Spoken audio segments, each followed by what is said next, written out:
Des milliers de civils ont fui Khan Younes alors que les combats s'intensifient entre l'armée israélienne et le Hamas. L'ONU ne peut pas vérifier les faits après le crash de l'avion de combat russe. La Russie et l'Ukraine se tiennent mutuellement responsables de l'incident. D'après les États-Unis, la Hongrie ne devrait plus retarder la candidature de la Suède à l'OTAN.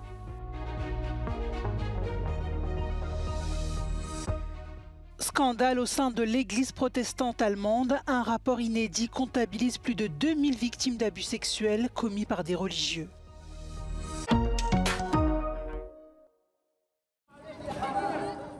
Au moins 20 personnes auraient perdu la vie jeudi à Gaza alors qu'elles patientaient pour obtenir de l'aide humanitaire. Selon des témoins sur place, l'armée israélienne aurait ouvert le feu, touchant mortellement au moins 20 Palestiniens et en blessant plusieurs dizaines. Au même moment, des milliers de personnes ont fui vers l'ouest de la ville de Khan Younes. L'armée israélienne leur a ordonné d'évacuer la zone tandis que les combats s'intensifient. L'armée israélienne dit avoir mis la main sur d'importants éléments de renseignement appartenant au Hamas. Elle a publié jeudi ces images d'échanges de tirs à l'intérieur de la ville. Un responsable du Hamas a annoncé qu'il respecterait un possible cessez-le-feu si la Cour internationale de justice le demande. Cette même haute juridiction de l'ONU devrait rendre dès ce vendredi une première ordonnance dans l'affaire portée par l'Afrique du Sud qui accuse Israël de commettre un génocide à Gaza. À ce stade, seules des mesures conservatoires pourraient être ordonnées, notamment un cessez-le-feu. À Tel Aviv, les rassemblements en soutien aux otages israéliens se poursuivent. Parmi les 250 personnes enlevées par le Hamas le 7 octobre dernier, 130 seraient toujours captives. Un nombre inconnu d'entre elles aurait depuis perdu la vie.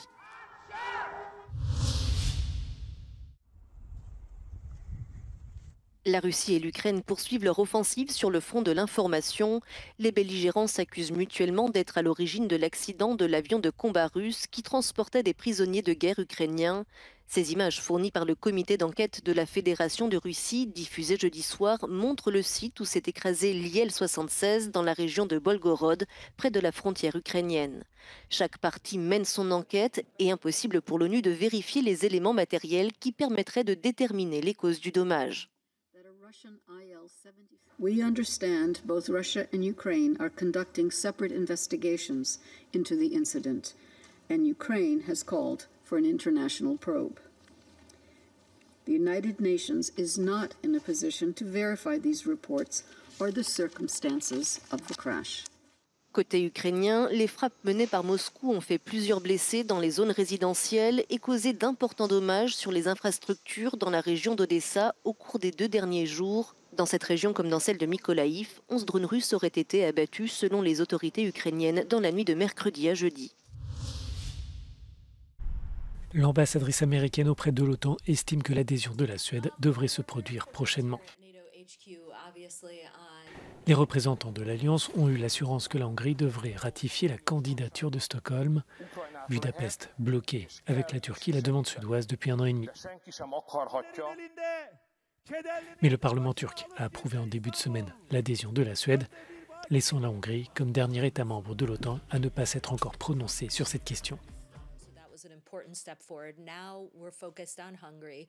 We do have assurances from Hungary that they are going to move forward and get this done. Hungarians understand, Prime Minister Orbán understands, we are all stronger with Sweden inside this alliance. It's good for Sweden and it's good for the NATO alliance. This is an important move for Putin to signal to him that he miscalculated. He thought NATO would have a weak response to going into Ukraine, but in fact the alliance ultimately is stronger and more united than ever before. La diplomate américaine assure aux alliés européens que l'engagement de Washington en faveur de l'Alliance était profond, malgré la crainte de voir un éventuel retour de Donald Trump à la Maison-Blanche après l'élection présidentielle de novembre. L'ancien président américain aurait dit il y a 4 ans à la présidente de la Commission que si l'Europe était attaquée, jamais les États-Unis ne viendraient à l'aide. Julian Smith répond qu'il existe un écart entre ce que dit un candidat en public et ses actes une fois en poste. situation in their own country. There's always the difference between what candidates say on the campaign trail and what actually transpires should they assume a leadership role or secure a particular position that they're running for. So I think at this point it's premature to make certain conclusions. I mean, let's first and foremost see who wins the US election and take it from there. Pour les États-Unis, la priorité est de s'assurer que tous les alliés soutiennent l'Ukraine et que l'Alliance continue de porter son effort à maintenir la sécurité sur son front est.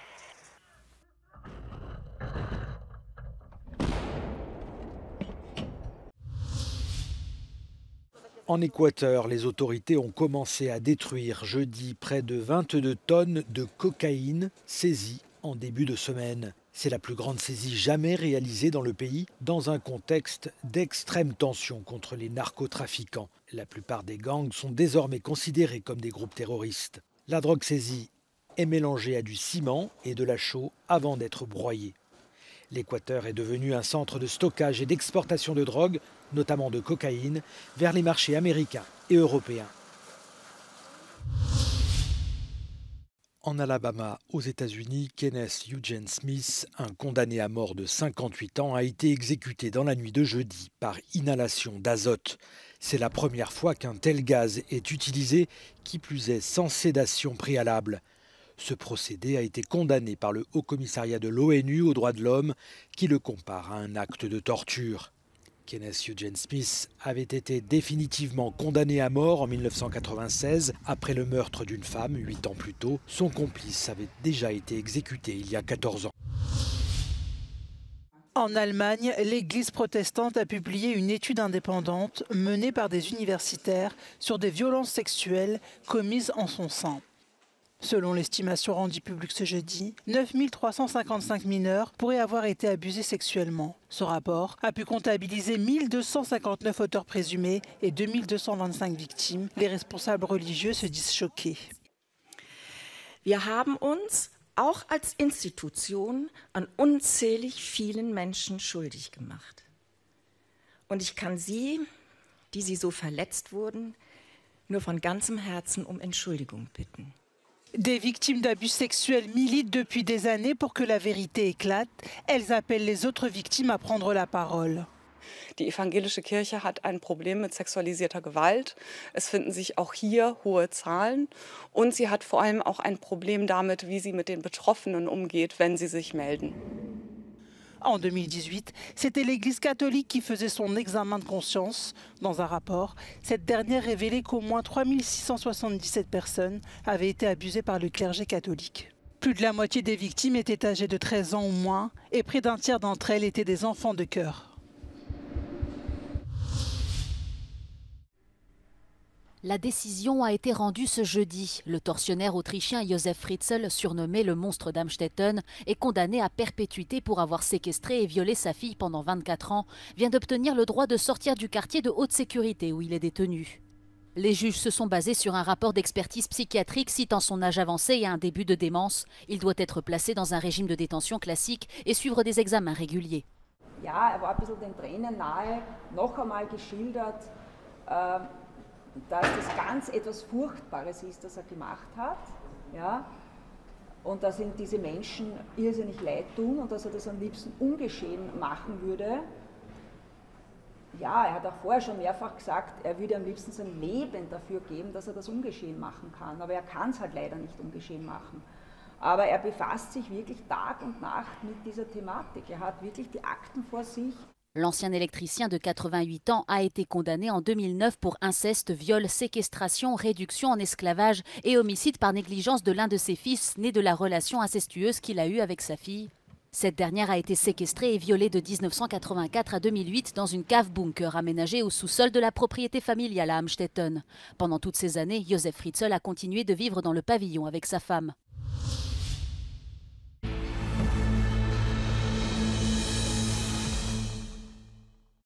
Ja, die Republik Moldau möchte Mitglied in der Europäischen Union werden. Die Beitrittsverhandlungen starten demnächst und die Staats- und Regierungschefs der Europäischen Union sind einverstanden damit. Aber wie sieht es aus mit den Bürgern?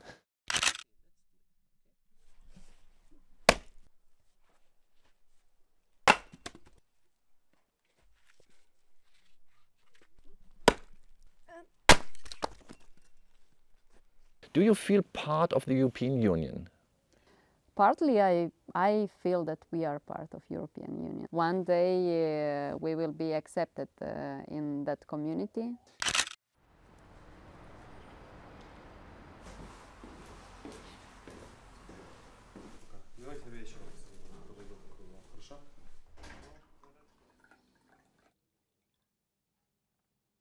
Is it a good or a bad idea that Moldova joins the European Union? Радикальная интеграция на Запад не соответствует интересам граждан Республики Молдова. Экономический интерес Республики Молдова – это расширять отношения как с Европейским Союзом, но в первую очередь с восточными нашими партнерами, с Россией и Китаем.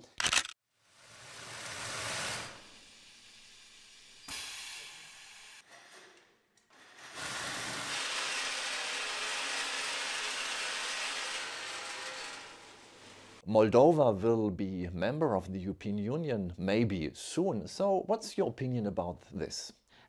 It's nice. Maybe we'll have more markets where we can sell our products. And to what extent made in Europe could be something which is useful for you? Will be a tool for us and maybe easier to export. If we will be part of Europe, I think some of the doors will be easier to open for us.